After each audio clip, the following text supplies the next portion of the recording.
La percepción y concepción que tienen los brujos de la realidad y el tiempo son indudablemente muy distintas a las nuestras.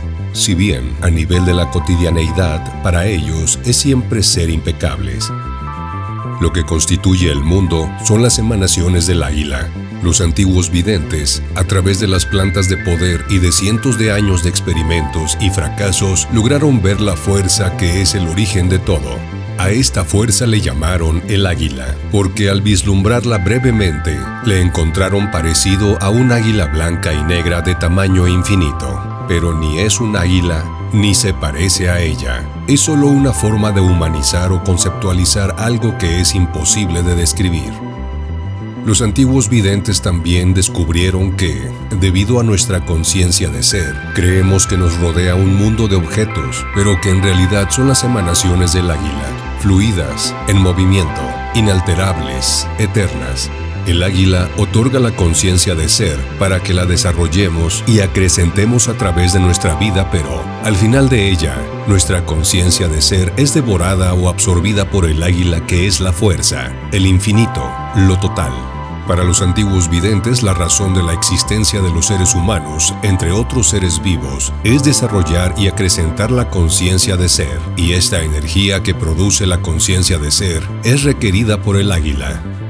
Pero finalmente, no existe ni águila ni emanaciones, sino algo que ningún ser vivo puede comprender. Sin embargo, el águila y las emanaciones son algo tan real para los toltecas y la toltequidad como para uno lo puede ser el tiempo o la fuerza de la gravedad. Recibir el don del águila es la meta final de los videntes. Es la libertad total o la conciencia total. Los brujos explicaron que el mundo que percibimos no tiene existencia trascendental. Como estamos familiarizados con él, creemos que lo que percibimos es un mundo de objetos que existen tal como lo percibimos, cuando en realidad no hay un mundo de objetos, sino, más bien, un universo de emanaciones del águila. Esas emanaciones representan la única realidad inmutable. Es una realidad que abarca todo lo que existe, lo perceptible y lo imperceptible, lo cognoscible y lo incognoscible, o bien, lo imperceptible, lo que se puede conocer y lo que no se puede conocer. Los videntes que ven las emanaciones del águila las llaman mandatos a causa de su fuerza apremiante. Todas las criaturas vivientes son apremiadas a usar las emanaciones y las usan sin llegar a saber lo que son. El hombre común y corriente las interpreta como la realidad y los videntes que ven las emanaciones las interpretan como la regla. A pesar de que los videntes ven las emanaciones, no tienen manera de saber qué es lo que están viendo. En vez de enderezarse con conjeturas superfluas, los videntes se ocupan en la especulación funcional de cómo se pueden interpretar los mandatos del águila.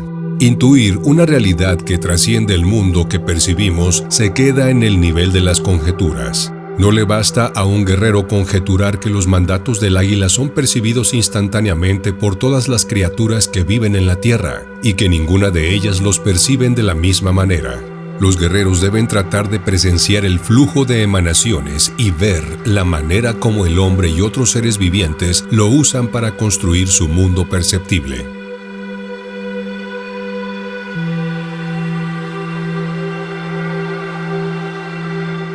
Una premisa de la brujería es que los parámetros de nuestra percepción normal nos han sido impuestos como parte del proceso de adaptación social, no en forma por completo arbitraria, pero con todo prescritos de manera forzosa.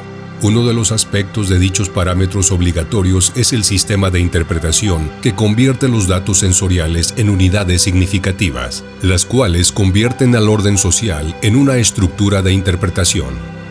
Nuestro funcionamiento ordinario dentro del orden social requiere una adhesión ciega y fiel a todos sus preceptos, ninguno de los cuales da posibilidad de percibir energía de manera directa. Es posible percibir a los seres humanos como campos energéticos en forma de enormes, blanquecinos huevos luminosos. A fin de lograr la hazaña de aumentar nuestra capacidad de percepción, requerimos energía interna. Por lo tanto, el problema de proveerse de energía interna necesaria para cumplir con tal tarea se torna la principal preocupación de los estudiosos de brujería. La percepción es una facultad física que cultivan las criaturas vivientes. El resultado final de este cultivo de los seres humanos es conocido, entre los videntes, como atención. La atención como el acto de enganchar y canalizar la percepción.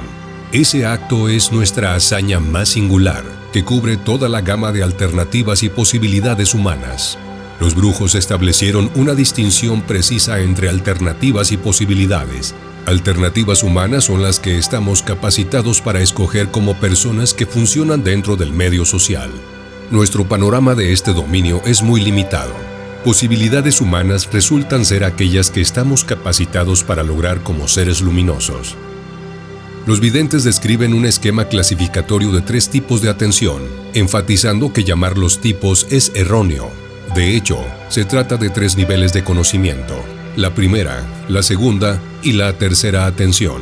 Cada una de ellas es un dominio independiente, completo en sí. Para un guerrero que se halla en las fases iniciales de su aprendizaje, la primera atención es la más importante de las 3. Sus proposiciones exploratorias eran intentos de traer al primer plano el modo en cómo funciona la primera atención, algo que es totalmente desapercibido por nosotros. Los brujos consideraban imperativo que los guerreros comprendieran la naturaleza de la primera atención si es que iban a aventurarse en las otras 2.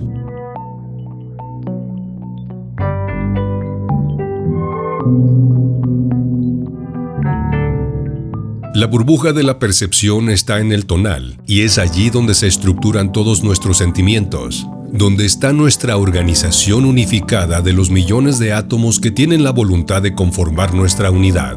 Cuando nacemos se conforma el racimo que se desintegra y regresa al lugar de origen cuando morimos. Lo que hacen los brujos al entrar al nahual es muy parecido a lo que es la muerte, excepto que el racimo no se desintegra, sino que se expande sin perder la unión. Los brujos, a través de la toltequidad, pueden entrar al nahual desde un punto que llaman la voluntad, que les permite expandir su racimo y dejar que se organice y reorganice en todas las formas posibles, y regresar al nahual a la isla del tonal. Es la última enseñanza que logra el aprendiz cuando salta al vacío desde una montaña, concluyendo así la enseñanza del lado del tonal. Ese es el momento en el que el guerrero se convierte en hombre de conocimiento, pues ha logrado la impecabilidad en la isla del tonal, y con humildad busca en el nahual llegar a la libertad total.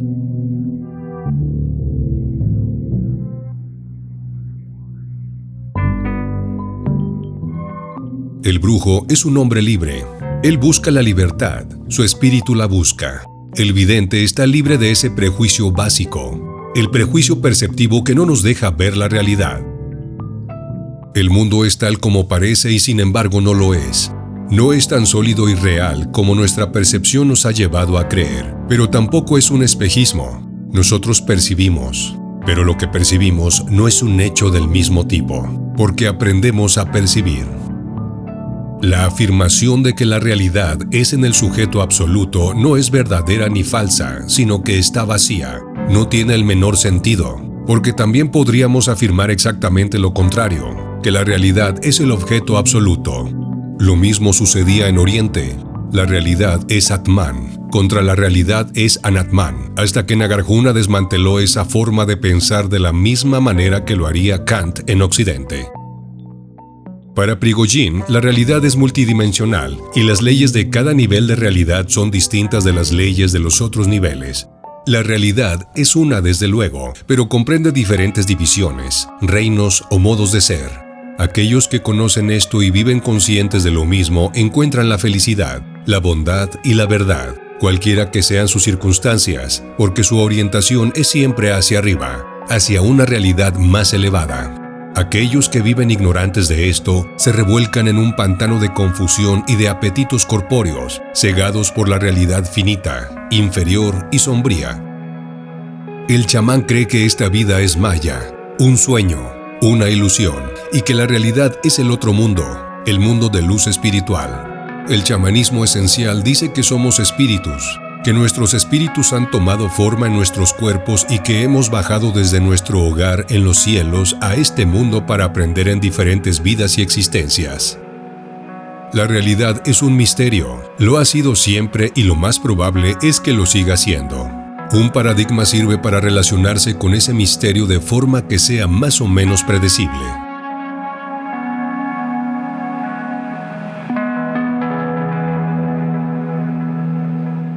La concepción de la realidad y la concepción de la realidad de los chamanes está ligada al movimiento del punto de encaje. Los chamanes sostienen que cualquier cosa que percibimos delante nuestro está determinada por la ubicación del punto de encaje. Nacemos dentro de esta realidad. Ahora bien, los chamanes miran la realidad de forma inmediata. En vez de funcionar con apariencias de la manera en que nosotros lo hacemos en la vida cotidiana, nosotros no percibimos directamente. Nosotros ya hemos filtrado nuestra percepción a través del lenguaje, a través de nuestra cultura, a través de nuestras experiencias pasadas. No estamos percibiendo directamente. El entrenamiento de los chamanes es para regresar a esa percepción directa de la realidad. Ellos se hacen las mismas preguntas de los fenomenólogos. ¿Qué es la percepción? ¿Qué es la realidad? ¿Qué es el acordar? Pero ellos dicen que la percepción es realmente un asunto de tener el punto de encaje en la misma posición. O digamos que el acordar es que todos tengan el punto de encaje en el mismo lugar. Cuando se mueve de ese lugar, se constituyen otras realidades tan reales como esta en la que nos encontramos ahora. Todos nosotros tenemos la sensación que ahí hay algo más, pero no tenemos la energía para hacerlo. O sentimos que nos gustaría ser diferentes o más coherentes, más claros, más vitales, pero no lo somos. No podemos por la carga de la sociedad, de nuestro trabajo, de los asuntos de la vida diaria, por nuestras preocupaciones en torno a nosotros mismos. ¿Qué es lo que va a pasar conmigo? A mí mismo y yo, son los asuntos principales. No tenemos energía para nada más. Existe otra posición que todos nosotros podemos tener y que deberíamos activar. Deberíamos usarla como un contrapeso y eso es lo que nos va a dar la energía para no ser influenciados por la vida cotidiana. Nos permite tener una pequeña plataforma fuera del atolladero en donde estamos y nos permite ver desde una perspectiva diferente. Tener fuerza interna significaba poseer un sentido de ecuanimidad, casi de indiferencia, un sentimiento de sosiego, de holgura, pero sobre todo, significaba tener una inclinación natural y profunda por el examen, por la comprensión. Los nuevos videntes llamaron sobriedad a todos estos rasgos del carácter.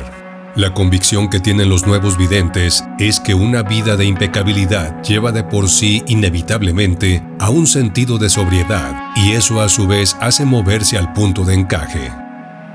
Los nuevos videntes creían que el punto de encaje puede moverse desde adentro. Ellos sostuvieron que los hombres impecables no necesitan que alguien los guíe, que por sí solos, mediante el ahorro de su energía, pueden hacer todo lo que hacen los videntes. Lo único que necesitan es una oportunidad mínima. Solamente necesitan estar conscientes de las posibilidades que los videntes han descubierto. Lo que verdaderamente necesitamos es sobriedad, y nada puede dárnosla, ni ayudarnos a obtenerla, salvo nosotros mismos. Sin ella, el movimiento del punto de encaje es caótico, como son caóticos nuestros sueños ordinarios.